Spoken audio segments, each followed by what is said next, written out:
आधी रात को जब प्रधानमंत्री नरेंद्र मोदी जी ने इंस्टाग्राम पर वीडियो डालकर मित्रों की जगह फ्रेंड्स कहा, तो बहुत से लोगों के मन में एक सवाल उठा, आखिर ऐसा क्या हुआ कि जिस सरकार की पहचान हमेशा सख्त फैसलों और अपने रुख पर अडिग रहने की रही, वही सरकार इस बार इतनी जल्दी बातचीत के लिए तैयार हो गई।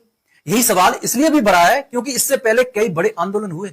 आज यही जानेंगे, लेकिन इससे पहले आप हमारे इस चैनल को सब्सक्राइब जरूर कीजिए, क्योंकि आपका एक छोटा सा सब्सक्राइब हमें और बेहतर वीडियो बनाने की हिम्मत देता है। अब लौटते हैं उसी टॉपिक पर। किसान आंदोलन 13 महीनों तक चला। लाखों किसान दिल्ली की सीमाओं पर बैठे रहे, गर्मी, सर्दी और बारिश सब झेली। कई किसानों की जान भी चली गई, लेकिन सरकार अपने फैसले पर टिकी रही। आखिर में कानून तब वापस हुआ जब चुनाव करीब थे। शाहीन-बाग का आंदोलन भी महीनों चला। पहलवानों ने भी न्याय की मांग की। देश के लिए मेडल जीतने वाली बेटियां सड़क पर घसीटी गई, लेकिन सरकार की तरफ से कोई बड़ा कदम नहीं दिखा। सोनम वांगचुक भी पहले लंबे समय तक अनशन पर बैठे थे। लद्दाख की कड़ाके की ठंड में 21 दिन तक भूखे रहे। बाद में दिल्ली आए तो उन्हें हिरासत में ले लिया गया।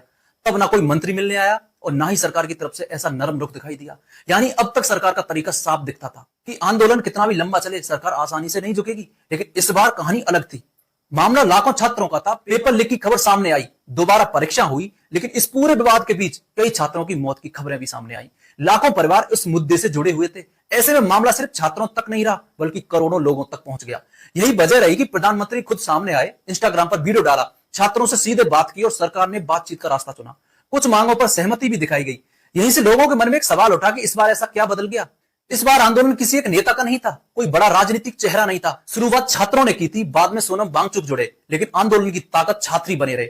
सरकार के लिए किसी एक व्यक्ति को निशाना बनाना आसान नहीं था। दूसरी बात, ये सिर्फ आज के वोटर नहीं थे, बल्कि आने वाले समय के वोटर भी हैं। लाखों युवा पहली बार राजनीति और सरकार को इस नजर से देख रहे थे। सोशल मीडिया पर लगातार वीडियोज वायरल हो रहे थे। सरकार समझ रही थी कि अगर युवाओं में उसकी छवि खराब होती है तो उसका असर आने वाले चुनावों तक देखा जा सकता है।